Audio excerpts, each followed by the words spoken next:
o que é um avivamento ou reavivamento ou ainda um despertamento espiritual.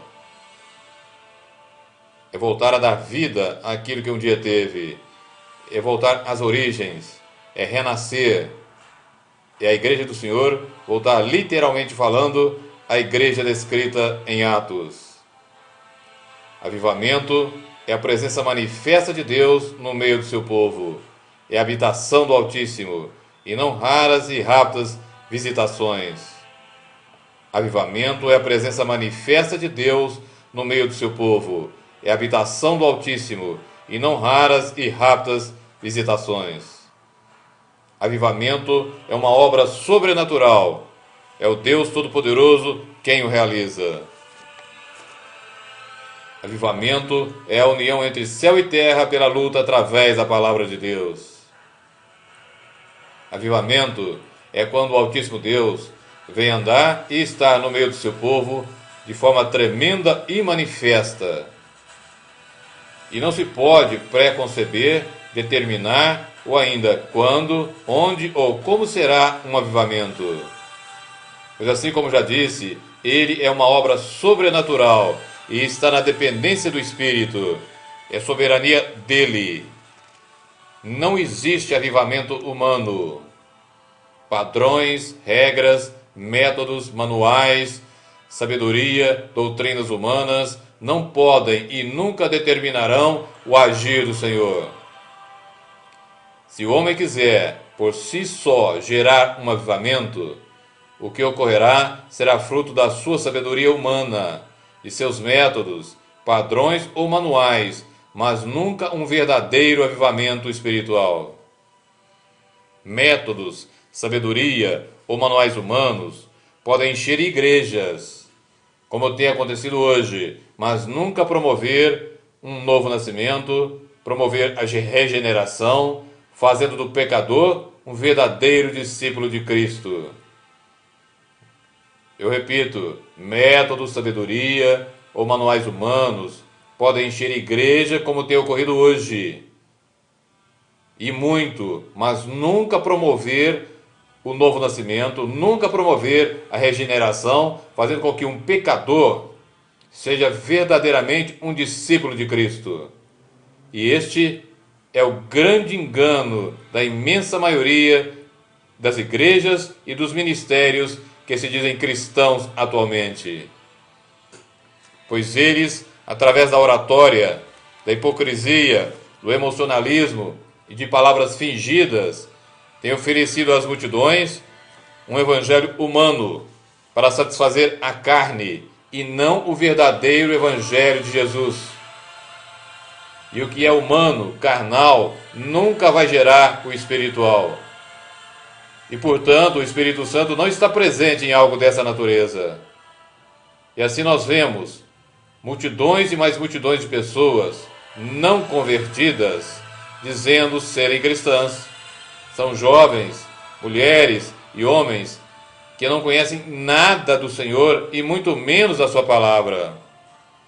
E diante dessa realidade terrível, a imensa maioria dos que professam o nome de Cristo, que lideram ministérios, que têm cargos e títulos eclesiásticos, nunca nasceram de novo e, portanto, não são uma nova criatura. E esta é uma das causas do porquê precisamos urgentemente de um genuíno avivamento. Atualmente, há uma imensa escassez do verdadeiro poder e autoridade do Senhor dentro da sua própria igreja.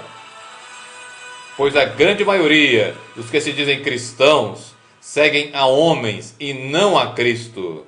Convertem-se a métodos, a doutrinas de homens, a ministérios, a movimentos, mas não ao Senhor Jesus. Se converteram a métodos, a doutrinas, a movimentos, mas não a Jesus Cristo. E diante do que tem ocorrido no meio cristão, o Espírito Santo teve que se afastar. Raras são as suas visitas, assim como as suas verdadeiras manifestações. E assim como o Senhor previu, a comunhão genuína entre os cristãos professos é mínima, conforme ele nos advertiu no Evangelho de Mateus, capítulo 24, versículo 11. Os falsos profetas e os falsos mestres proliferam, conforme o próprio Senhor nos disse no Evangelho de Mateus, capítulo 24, versículo 24, e conforme nós lemos na segunda carta de Pedro, capítulo 2, versículos 1 e 2. Presenciamos uma verdadeira escalada do escândalo entre líderes cristãos e, em muitos casos, uma verdadeira guerra. A oração fiel, constante e perseverante tem sido negligenciada violentamente. E a palavra de Deus é colocada à parte, e a heresia anda solta. O pecado e a iniquidade no meio cristão têm se multiplicado e o amor de muitos tem esfriado, como o Senhor nos disse em Mateus capítulo 24, versículo 12. As doutrinas de demônios e as fábulas são uma realidade. É o cumprimento da primeira carta de Paulo a Timóteo, capítulo 4, versículo 1 e 2, e também da sua segunda carta a Timóteo, capítulo 4, versículos 3 e 4. O evangelho mais pregado é o da facilidade, é o do falso amor, é o evangelho da teologia da prosperidade, e não o verdadeiro evangelho de Cristo, e não a mensagem da cruz. Deixaram o evangelho de Jesus de lado, porque ele não agrada a carne do homem. E por isso ele não serve para aquele que vive no temor do homem e não no temor de Deus. Ele não serve para aquele que quer agradar ao homem e a si mesmo e não a Deus. O verdadeiro evangelho de Jesus não serve para aquele que quer agradar ao homem e a si mesmo, mas não quer agradar a Deus. A idolatria, a crendice e o ensino antibíblico é uma verdade incontestável na grande maioria dos ministérios que se dizem cristãos. O Espírito Santo, como já disse, tem sido mantido de fora da imensa maioria das igrejas. E a sua pessoa é tremendamente desconhecida. E uma das maiores tragédias da igreja tem ocorrido: a falta dos verdadeiros dons do Espírito. Os negócios temporais são imensamente mais valorizados do que as realidades eternas do reino de Deus. A tolerância ao pecado pela igreja está chegando ao seu mais alto grau. Veja bem o que eu estou falando. A tolerância ao pecado pela igreja está chegando ao seu mais alto grau. E há uma imensa carência de profetas do Altíssimo Deus. Profetas que falem contra o pecado, que preguem o arrependimento, que lutem contra a hipocrisia, contra a mornidão e a frieza da igreja. A vida de fé tem sido substituída pela incredulidade. É o que nós lemos na carta aos Hebreus, capítulo 10, versículo 38, onde se diz: o justo viverá da fé, mas se ele recuar, a minha alma não tem prazer nele.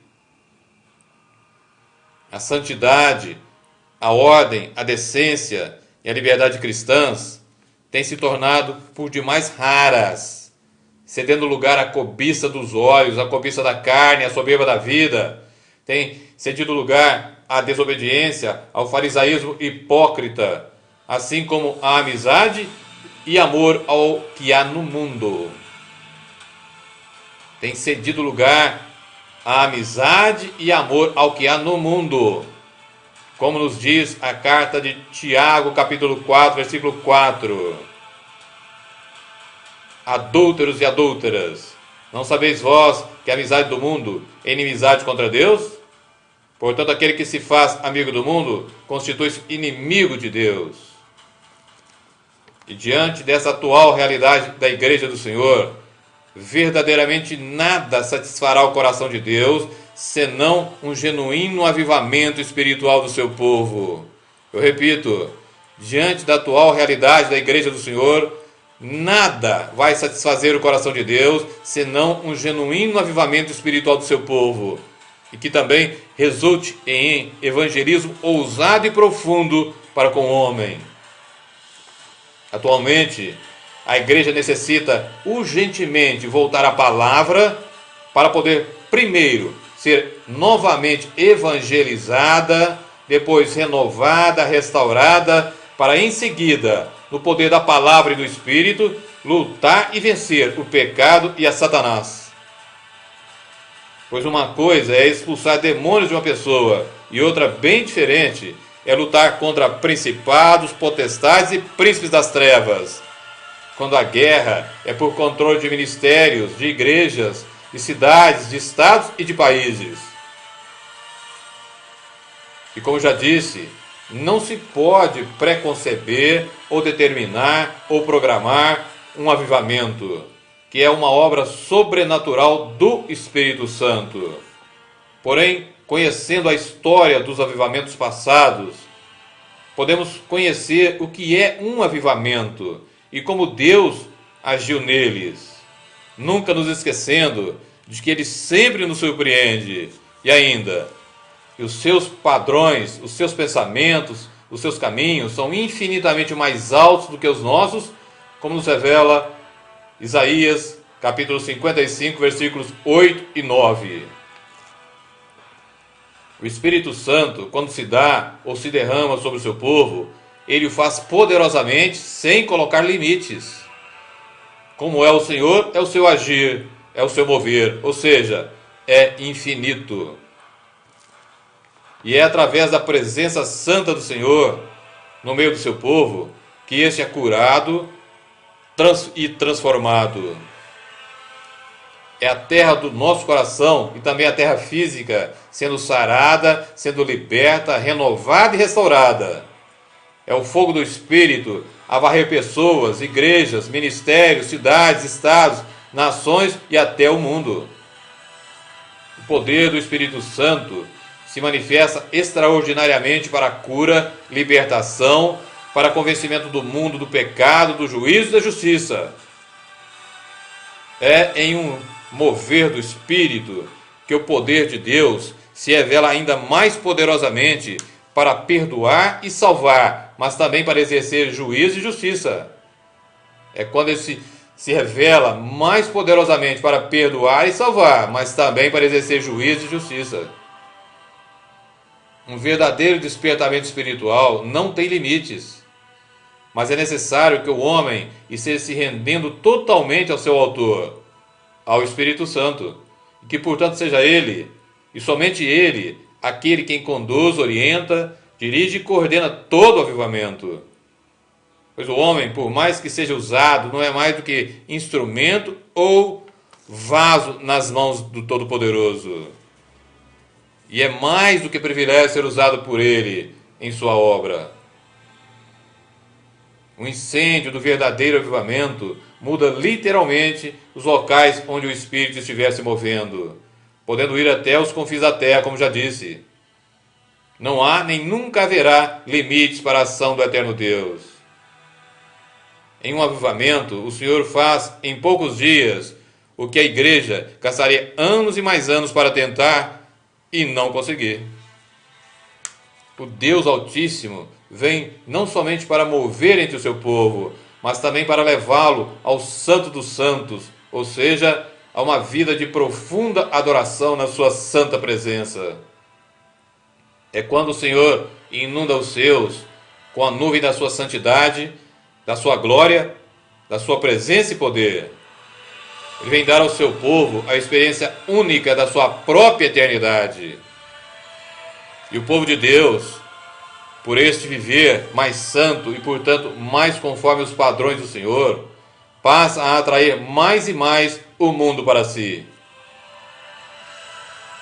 Onde o fogo do Espírito atinge, ocorre uma mudança radical nos hábitos ou nos costumes e na moral da sociedade, podendo ocorrer desde o fechamento de locais destinados a jogos, de bares, de boates, até de motéis e zonas de prostituição, que acabam sendo transformados em locais de adoração ao Senhor. Pois é em um verdadeiro mover do Espírito que observamos as maiores derrotas e recuos de Satanás e de seu reino, quando inúmeras fortalezas suas são derrubadas e principados, potestades e príncipes das trevas derrotados. Portanto, em um avivamento verdadeiro, o mover do Espírito não atinge somente a área espiritual, mas também a cultural, moral, econômica, social, emocional e até o lazer das cidades, estados ou país onde ele se move. Há uma renovação completa da sociedade. Há uma renovação completa da sociedade. Não podemos nos esquecer também que um verdadeiro avivamento só pode ser iniciado por Deus. Mas Deus sempre se moverá e fará a sua obra por intermédio de homens. Tem sido este o seu propósito desde o começo. Avivamento é o fogo dos céus, que queima sem machucar aquele que por ele é atingido e que consome todo o seu pecado e iniquidade. Nos lugares onde o avivamento ocorre, se observa o Filho de Deus ser exaltado pela sua igreja e os homens sendo atraídos para ele. É o Espírito de Deus levando o povo de Deus a glorificar o seu Senhor de maneira extraordinária. É quando a igreja volta a compreender e a viver o real significado da palavra Senhor, em toda a sua plenitude e significado. Ou seja, é aquele que tem a autoridade, o poder, o domínio, aquele que é sobre todos e tudo, aquele que é a majestade suprema. É o cristão experimentando a alegria incrível da obediência e submissão em amor ao Altíssimo Deus. E os verdadeiros discípulos de Jesus, como no princípio, estarão virando o mundo de cabeça para baixo com o poder do verdadeiro Evangelho de Jesus, conforme nós lemos em Atos 17:11. Guarde isso em seu coração. Um verdadeiro avivamento tem uma característica fundamental: só Jesus é exaltado, e nunca pessoas, líderes, pastores, bispos, ou igrejas, ou movimentos, ou ministérios, por mais importantes que possam parecer. Só Jesus. É a igreja o colocando no lugar que só a ele pertence e do qual nunca o deveriam ter tirado. O verdadeiro avivamento tem uma característica fundamental: só Jesus Cristo é exaltado. Veja o que nos diz a carta aos Colossenses, capítulo 1, versículos 16 ao 19. Porque nele foram criadas todas as coisas que há nos céus e na terra, visíveis e invisíveis, sejam tronos, sejam dominações, sejam principados, sejam potestades, tudo foi criado por ele e para ele. Eu repito, tudo foi criado por ele e para ele. E ele é antes de todas as coisas, e todas as coisas subsistem por ele. E ele é a cabeça do corpo da igreja, é o princípio e o primogênito dentre os mortos, para que em tudo tenha a preeminência, porque foi do agrado do Pai que toda a plenitude nele habitasse. Em Romanos 11:36, nós lemos o seguinte: veja bem, porque dele, e por ele, e para ele são todas as coisas, glória, pois, a ele eternamente. Amém.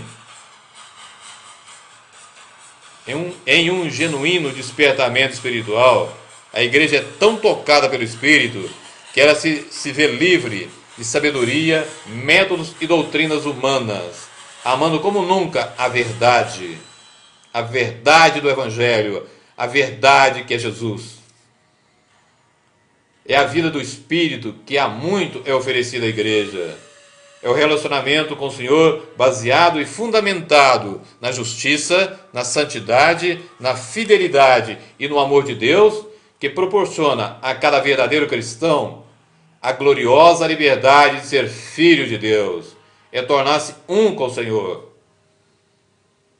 O avivamento não vem como pequenos e isolados focos de incêndio, mas como um incêndio que rapidamente cresce e se espalha e que vai queimando a todos por onde passa.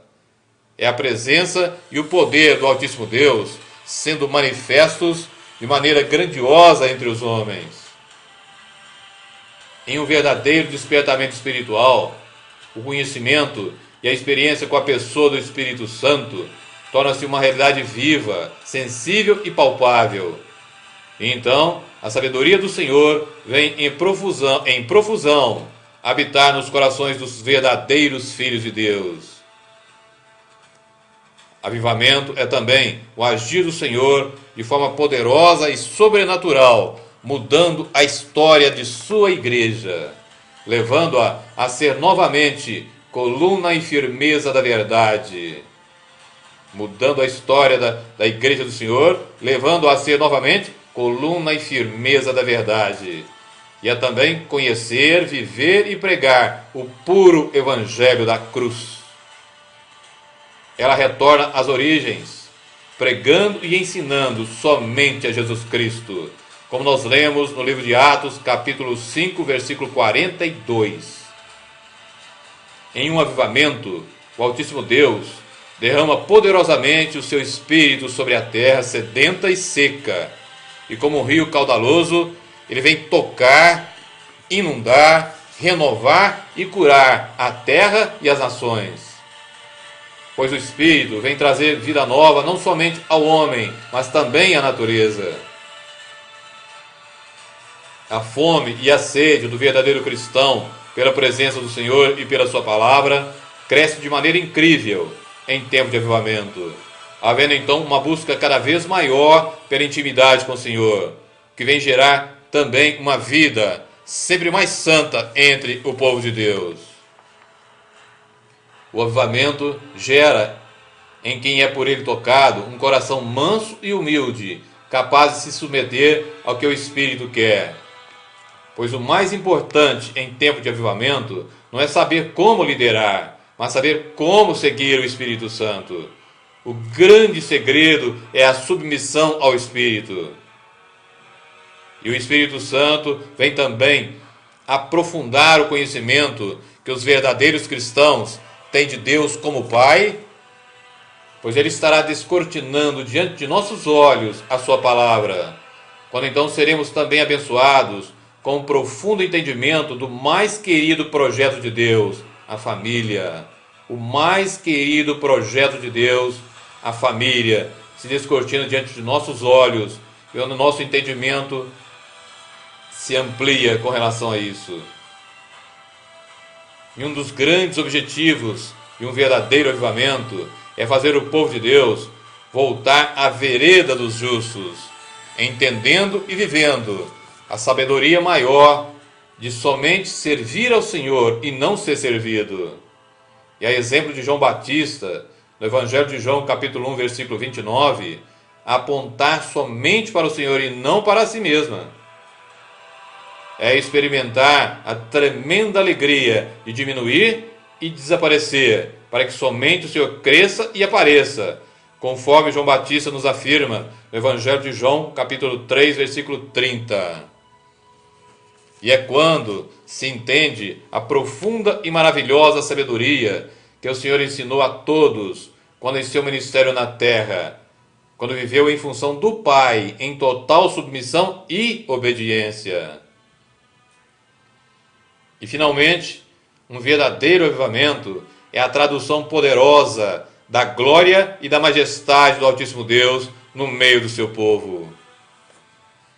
E diante do exposto, eu reafirmo, a Igreja do Senhor não está em hipótese alguma vivendo um verdadeiro avivamento.